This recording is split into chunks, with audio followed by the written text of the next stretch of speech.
Have you ever watched someone get punished for caring too much? Hey, I'm your host Chai. I've been thinking about this a lot lately.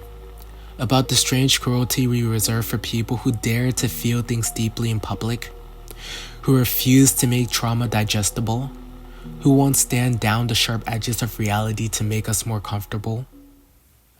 And I keep coming back to her, to Stephanie, to the way she sits in those hard stories and refuses to look away, the way she makes space for victims' voices when the world wants to move on. But lately, that same tenderness, it's being used against her. And I can't stay quiet about that anymore. So if you have the kind of evening where you want to understand something deeper about storytelling, about humanity, about the cost of caring, stay with me. Because this isn't just about defending Stephanie Sue. This is about defending the kind of storytelling that actually matters. I want to tell you about the first time I really saw Stephanie Sue. Not the first time I watched her videos. That was different. That was surface level. That was me clicking on a thumbnail, probably multitasking, probably not really paying attention, but the first time I saw her. It was during one of her earlier cases. I can't even remember which one, but I remember this moment. This tiny moment when she stopped mid-sentence and you could see her processing something, really processing it. Like the weight of what she was sharing had just hit her in a new way.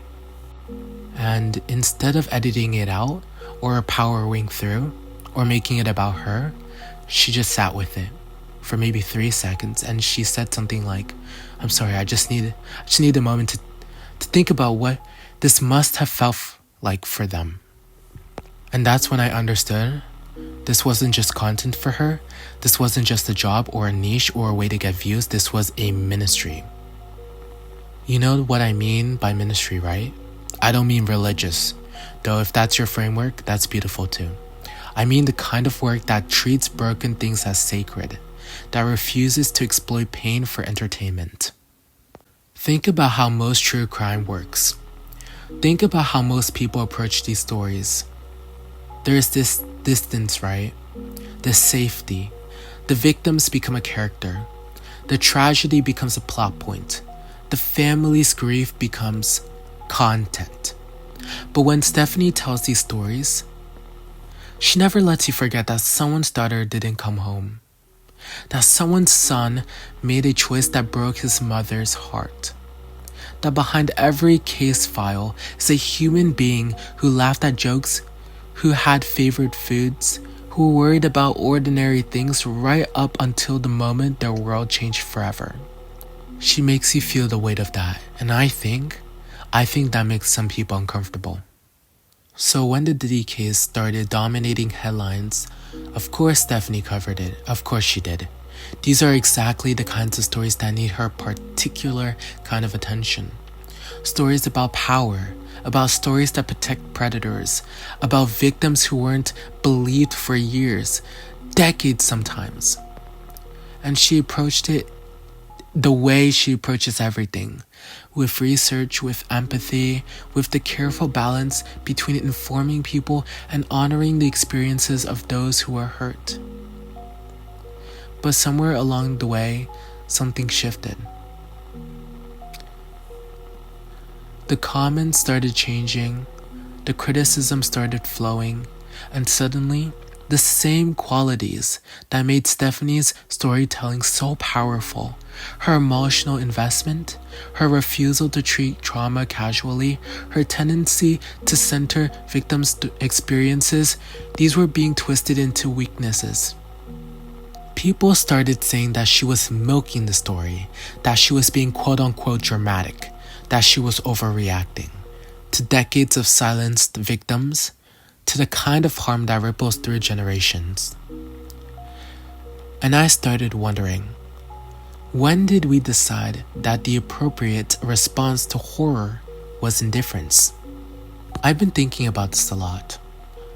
About what we ask of people like Stephanie. What we expect them to carry for us. We want them to research the darkest corners of human behavior, to spend hours, days, weeks immersed in details that would give most of us nightmares, to understand predators well enough to explain their tactics, to sit with victims' stories until they can tell them with accuracy and respect. We want them to be informed but not affected, knowledgeable but not changed. We want them to carry our curiosity about darkness without letting that darkness touch them. And then, when they show signs of being human, when they react with appropriate horror, when they need a moment to process, when they make choices that prioritize ethics over entertainment, we punish them for it. Here's what I think is really happening with the criticism Stephanie's been getting.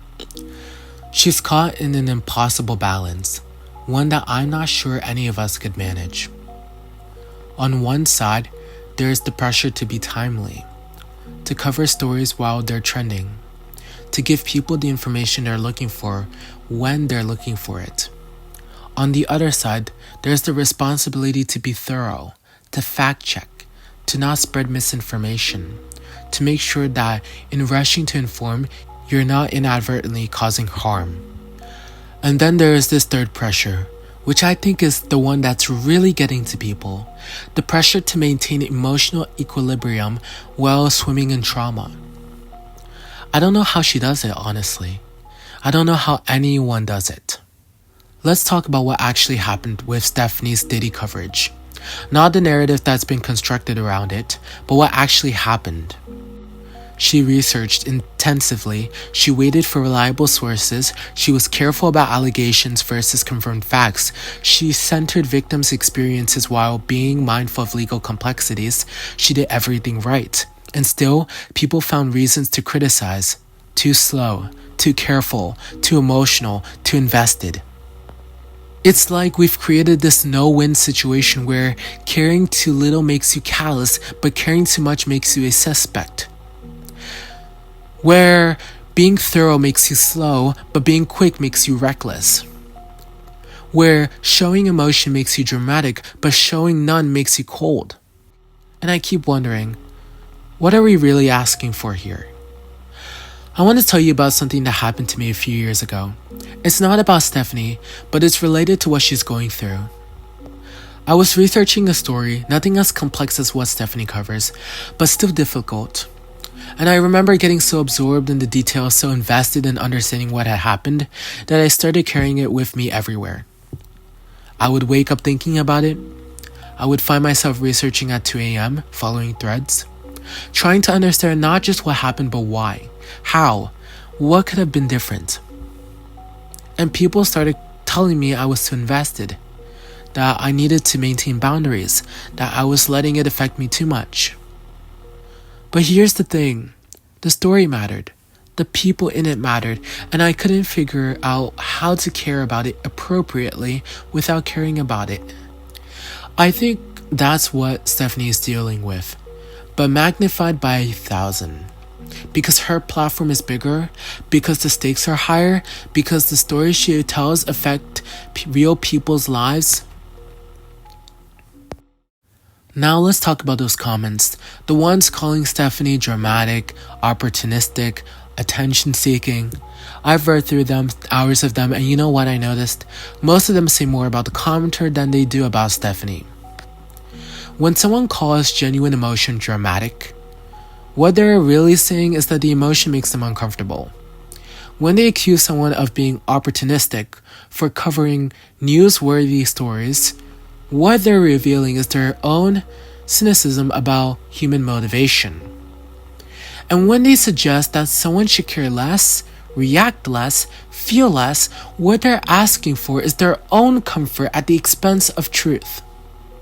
This isn't really about Stephanie Soo, is it? I mean, it is. She deserves better than the criticism she's been getting. She deserves recognition for the integrity she brings to impossible stories. She deserves support for choosing ethics over ease, thoroughness over speed, humanity over content. But it's bigger than that. This is about the kind of storytelling we want in the world. What kind of journalism What kind of humanity? Do we want storytellers to maintain emotional distance, who treat tragedy as entertainment, who prioritize engagement over empathy? Or do we want storytellers who understand that some stories are sacred, who refuse to exploit pain for profit, who remember that behind every headline is a human being? Ask yourself this. If you could pick any YouTuber on YouTube to cover your story, who would you pick? Who would you feel safe entrusting that task to? For me, that is Stephanie Sue. Here's what happens when we attack people like Stephanie for caring too much. We teach other creators to care less. We incentivize emotional distance. We reward cynicism and punish sincerity. And eventually, we lose the storytellers who would have made a difference, who would have advocated for victims, who would have asked harder questions and demanded better answers. We lose the stories that actually matter. Is that what we really want? I started this by asking if you've ever watched someone get punished for caring too much. Now I want to ask you something. Have you ever been that person? Have you ever cared so much about something that people told you to calm down, to take a step back, to not be so sensitive? Because I think most of us have. I think that's part of why Stephanie's story resonates. Because she's doing what we've all done in similar ways, refusing to look away from things that matter, even when it would be easier to do so.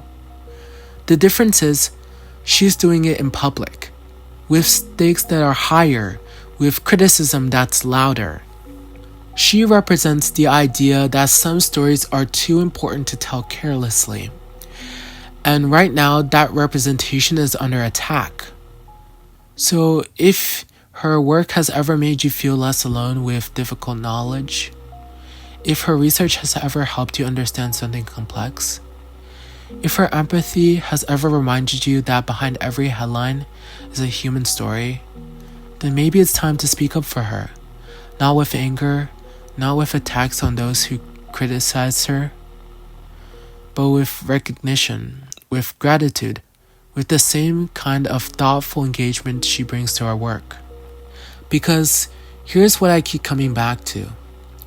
In a world that often feels overwhelming, where tragedy happens faster than we can process it, where the news cycle moves on before justice is served, we need storytellers who refuse to move on, who sit with difficult truths, who remember the names and honor experiences and ask us to care about things that might be easier to ignore. We need Stephanie Sue. I need her. And I hope after our time together, you feel that too. Thanks for staying with me through this whole journey, for listening, for caring. That's what makes us human, you know? Our willingness to sit with difficult stories, our refusal to look away. Take care of yourself and take care of each other.